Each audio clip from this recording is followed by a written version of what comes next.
Welcome back. Now we're going to be stuffing our apples and finishing them off, adding leaves and buttons and adding shape, all the fun stuff. You'll see me use a stuffing tool throughout this process. I used to sell a lot of these for sale, so I was making a lot so my hands would get fatigued, and I do have hypermobility, so I can bend my fingers in ways they shouldn't be bent. So I do use a stuffing fork. I don't suggest that you have to buy one for the pattern. You don't, especially if you're only making a couple. I wouldn't bother. You could use a chopstick. You could use, you could also use scissors, but you have to be really careful. Obviously, you're not stabbing into yourself or the apple with scissors that you slip or cut yourself. So a chopstick or any other blunt, sort of rigid, a pencil, like the other end of a pencil, like the pointy end. You'll see me, yeah, you could use that. You could use hemostats, which they use for surgeries and stuff, but I can't quite get the hang of that. So I have a stuffing fork I've used for the last 15 years. You'll see me use that in a minute. So you want to just stuff. And then this is the reason, one of the reasons why we interface the apples and use like a 2.5 stitch length. We want a short stitch length and really stable seams, and the interfacing helps with that because it's quite aggressive stuffing, as you'll see.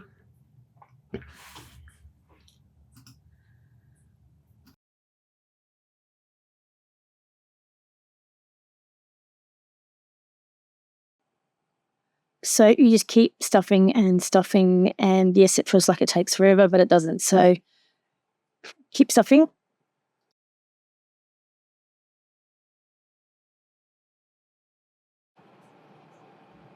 And you'll see me use a stuffing tool fork. Like I said, you don't need this stuffing fork. I can give you the details for it, but you don't necessarily need it. My hands get fatigued easily because of hypermobility. And I use it. I find it helpful for me if I'm making like a batch lot of apples, but generally I'm not. Generally these days I'm only making a few at a time. So when I used to sew them for markets, I'd be like making 50 to 100 at once. The other thing you could use is a chopstick, or you could use some other blunt, like pencil or something like that, just to help get the stuffing in there. I just like to get it nice in. Sometimes you find with some stuffings, and this is a synthetic stuffing I'm using made from recycled plastic bottles, and I find with this particular filling, it can get a little resistant once you get to a certain point. Like it kind of has a bounce back. It's really like it's not as forgiving as polyfill. So this stuff's a little bit tough sometimes. So it's sort of I have to wrestle it in there, and then you'll see me stuffing the heck out of it. So if you find your hands get fatigued, you definitely find something like a pencil, or some people use hemostats, so you could use hemostats. Jodie from Rick Rack Sews, she sells them in her store, and she uses them a lot for stuffing, so you could use those. Once you get it stuffed to a certain point, like sort of halfway stuffed, you want to put in the stem. And what I do with the stems, that if I'm making them, is I like I don't cut it off a stem length, like a short length, because it's hard to get a knot. So say if you've got a spool of stuff you're using for your stems, not the end where you want the stem, and then snip it off after. It just makes it easier.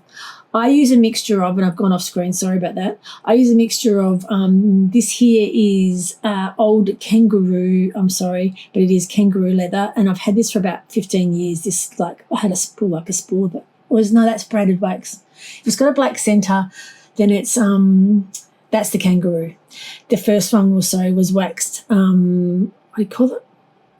Wax braided cord, and it's got like a black centre. Waxed braided cord, and it's got a black centre. So this stuff here, this is the kangaroo leather. Sorry to those who love Skippy. I love Skippy too. But yes, and what you want to do is you'll find here if your hole's a bit small, because you want to wrangle your knot in, right? So if you're having real hard trouble, you're going to see me use my scissors here. Don't be terrified. Just gently shove it in. So you want to get the knot in there. If you're getting a lot of resistance, then maybe just use up something blunt, even the blunt end of a larger needle, to put it into the space and just create a bit more hole. And see how I squish that then, and it's really got a lot of bounce. Yeah, you want to keep going a bit longer. So you want to put the stem in at this point so that it's in. I'll keep talking in a minute about the stems again.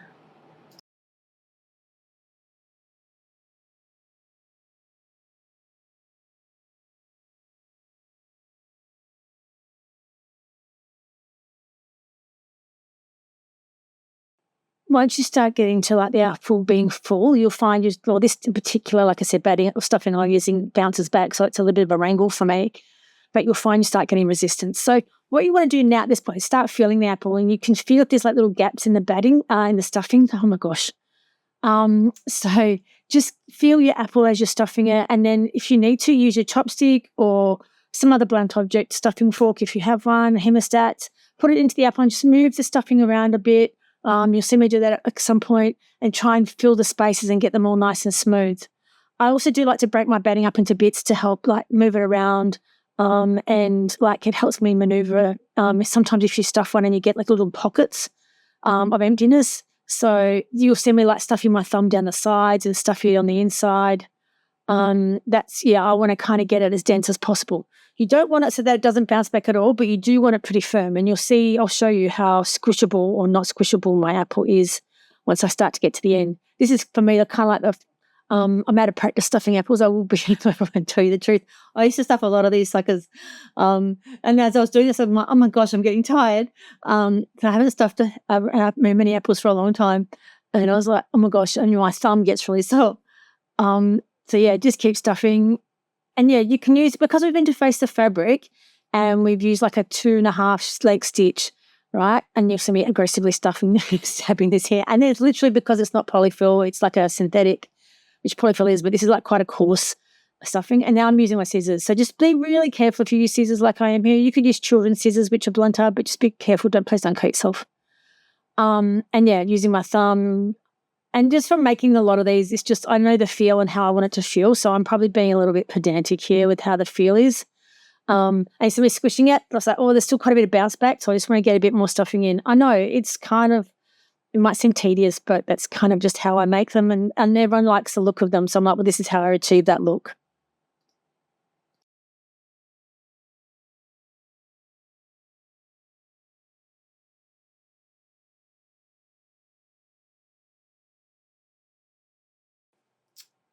Okay, so you'll see me feeling this in a minute. You'll see me checking the sides. You see how there's like a little dimple there? So I want to try and smooth that out. So it means either there's a little stuffing gap or there's a little bit, sort of a little bunched up bit of stuffing. So then I stick my stuffing fork in. You can use your fingers, whatever stuffing implement you're going to use. And that's how I kind of smooth out that seam. That's all it means. There's just probably a little gap in the stuffing. And I just need to sort of wiggle the stuffing or add a little bit more in there. My solution here is obviously to stuff more stuffing. So yeah, that's what I'm doing.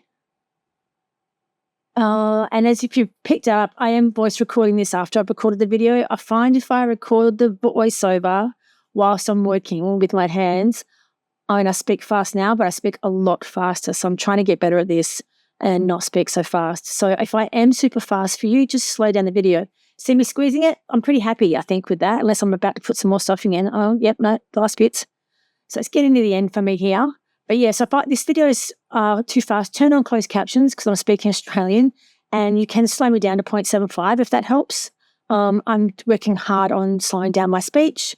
So yeah, just something to keep in mind if my speech is too fast for you or my Australian is too hard to understand. It's getting pretty close now. He's feeling good. See, I'm squishing. And I'm like, oh, yeah, I think I'm happy.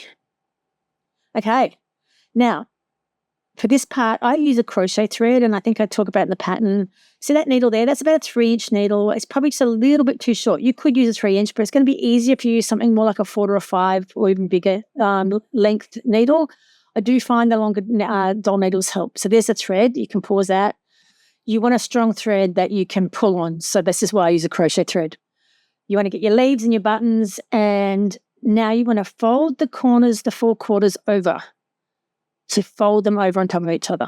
This takes a little bit of wrangling, not your thread doubled and knotted at the end. And you need some patience with this part. We're creating the little apple dimples. So you kind of might need to just stab it up and through a few times. This is why a longer needle can help. And yes, there are other ways you could make this apple, but this is the way I like to make it. It's kind of a nod to Zacco, and it's got little dimples and it's stuffed for the base. So you bring the needle up and back, and the pattern explains all of this and goes through the base. Keeping in mind, you'll see me at some point wrap this thread around my stem, pull it down tight, right? Use your finger to anchor it, and we take it up and down for each quarter of the apple to create the little, and this is how we're shaping the apple. I find that every apple for me looks slightly different. I do not expect them all to look uniform. It's just the nature of the pattern and way of making them, and I'm okay with that. So don't be too fussy if your apples look different to each other. So you go pull the dimples and take the needle back down.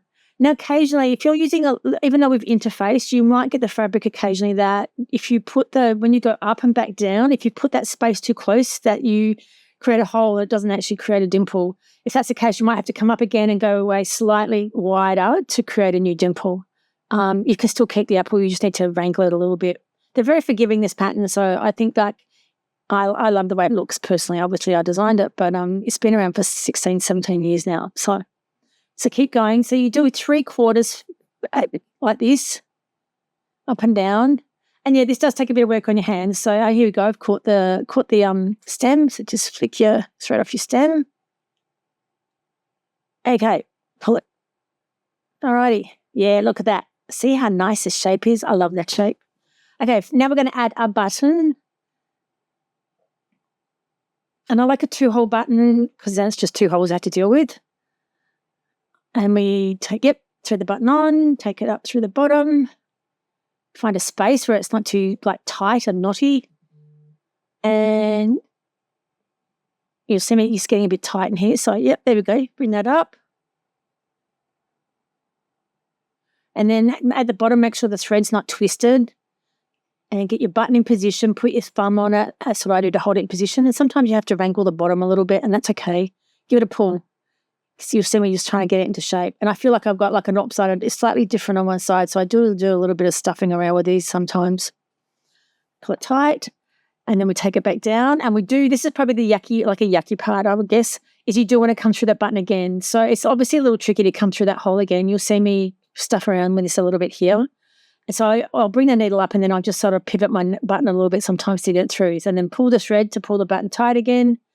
And then, yep, pull it. So I do want to do that at least. I want to get 2 goes through the button. And you see me just feeling it with my hands and shaping it a little bit. And at this point, yep, I'm going to go back up again, and then we're going to come up off center to attach the leaves. I usually pick 2/4 where I've got a plain fabric, a solid, and I'm trying to just change the shape a little bit here. So that's what I'm doing at the bottom. So I bring it up just off center, off the seam. I didn't mean point out, but I have a pink bottom there. And thread. And I use one glitter felt leaf because I just love glitter and sparkles. It's not as functional because it's harder to push needles through or pins. The leaves are the the needle keepers, so that you don't lose your needles in your apple. So put your needles into the leaves and put pins in the pincushion. Of course, you can put pins and needles in the pincushion, but just be mindful that, you don't want them to disappear in there. So that's what I do. And then take it back down, and we're near the end. So now you don't want to come through the button. You want to push that button on one side and bring the needle out to the side of under the button. Pull it tight. Yeah, and check that pull down, check the felt's in the right position. Okay, and my leaves are in a great spot, happy with that. And now you want to create a knot. So I'm left-handed. If you're right-handed, you're going to do it the other way around. You're going to create a loop with your left hand. Take it round. Yeah, and I usually do this twice, probably because of my tendencies to over-tighten things and knot things. But anyhow, you can do it once if you want, but I just have to do it twice. I can't knot. I was only going to show you me doing it once, but I couldn't help myself. And yeah, so then after you've done that, you take your thread through the apple, pull it out one of the sides, and gently, carefully cut off close to the apple. Don't cut the apple, just give it a bit of a scratch so the thread goes away. And you've finished an apple. Isn't that amazing? Sometimes I still give them a little bit of a massage and a wiggle around if I'm not happy. So this one I've done one hexagon panel with the Tilda something blue. And then I've done a woven and then 2 of the Tilda something blue prints. And I like to, if I'm displaying them, or gifting them, I like to take the needle I gift them with and to put it through both the felts and then pincushion so the felt leaves sit down. But that's just my little weird proclivity. You don't have to do that. And yeah, see, I'm just giving a little bit of a massage. I spend a bit of time getting them in the shape I want.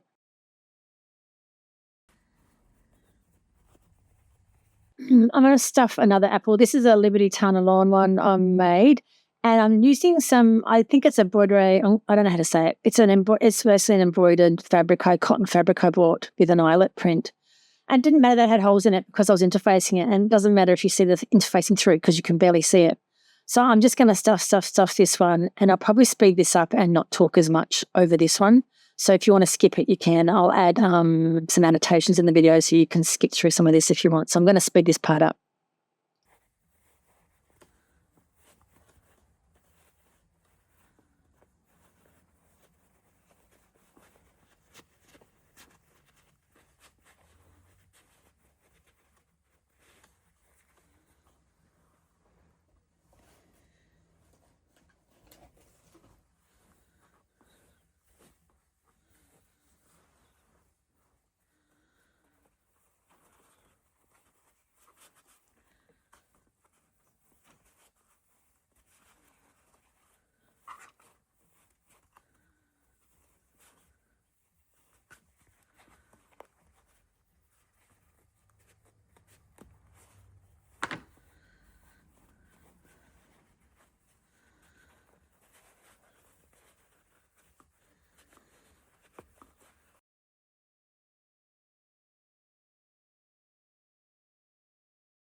Okay, I'm going to slow it down again. I've never actually used a 4-hole button before, but I wanted to try out these Liberty Tana lawn buttons that I had. So I'm just going to play this at the usual speed and you can see me experiencing this for the first time.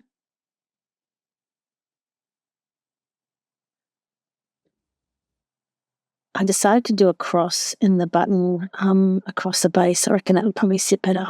I don't know. That's what I tried to do. This will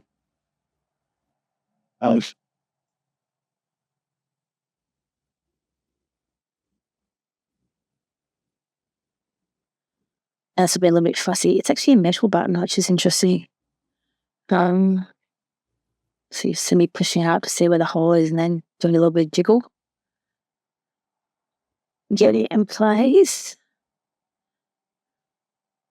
Yep, then pulling thread tight before I pull it again.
Okay, this is the first time I've sewn a hexagon apple with all 4 panels as hexagons.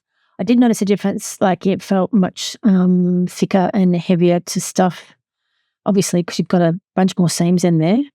And you've got interfacing on them anyhow. But yeah, probably the extra fabric from the seams. So, yeah, and it made the shape slightly different, which is okay. Just that's what it does. So previously I'd made a 3-panel one with a 4 just plain fabric. I don't know if I'd make another 4-panel one. I think it's cute, but I don't love it. It's personal preference. It's a lot. I have used very bright fabrics by Heather Ross, which I love. But yeah, I'd probably do either a 1-panel with hexagons or a 2 or a 3 maximum, I think. Yeah, the Tilda ones I've made, I've done single panel, and I think I'll do that with I'm not sure what I'll do with the Liberty ones. I might try an all 4 or an all 3 one. But I'll show you stuffing this anyhow and finishing this off. You can always skip it or add in chapters.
My leather thonging, making a knot, give it a good pull and make it tight.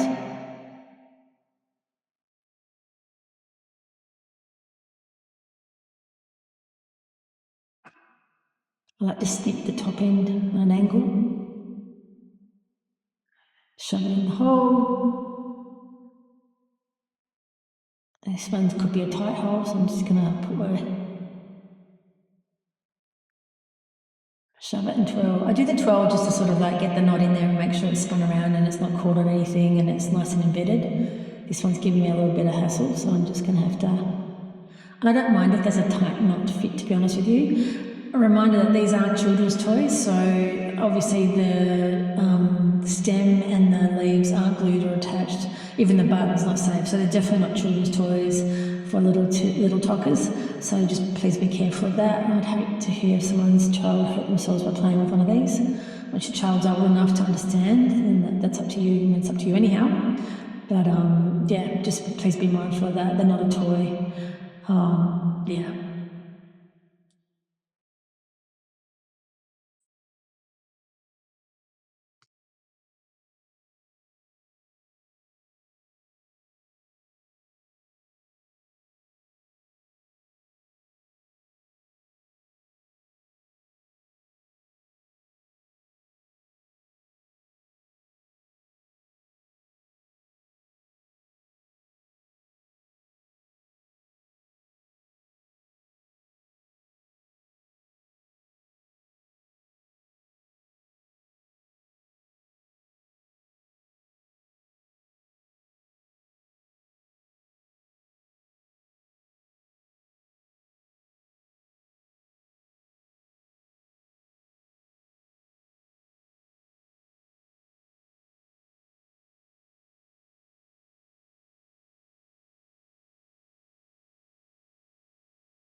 Okay, full disclosure for this part, I'm super frustrated because I wanted you to see me sewing the dimples on this one, which is like obviously heavier from all the EPP. And then I had actually pressed stop and not record or pause, and so I missed it except for this last part. So I'm sorry about that. But you able to see that it takes a little bit of effort to get through because obviously there's so many seams. There's nothing wrong with that, but I'm just letting you know that it is like a bit stiffer. So just take care, don't stab yourself. And just take care when sewing if you're doing a hexagon one. Yeah, you can see my effort for me to push it through. I almost went to grab my needle puller, but I didn't manage to get it through without it, so that's okay. So just be mindful that, yeah, it'll take a bit of effort to get through an apple with all those seams. I don't remember it was the first time I made one, but maybe it was that long ago. I can't remember when I actually made that one in the background there, which was 3 hexagon panels. And we're just going to knot off. And yeah, it's a much more firmer, denser apple, which is not a bad thing. It's just, yeah, it's a little bit more effort to sew through, that's all. And so we came up to the end of finishing this apple and finishing this video series for finishing and making the apples. If you have any questions, you get an email from me, you can reply to that. I hope you enjoy making these. I can't wait to see your apples.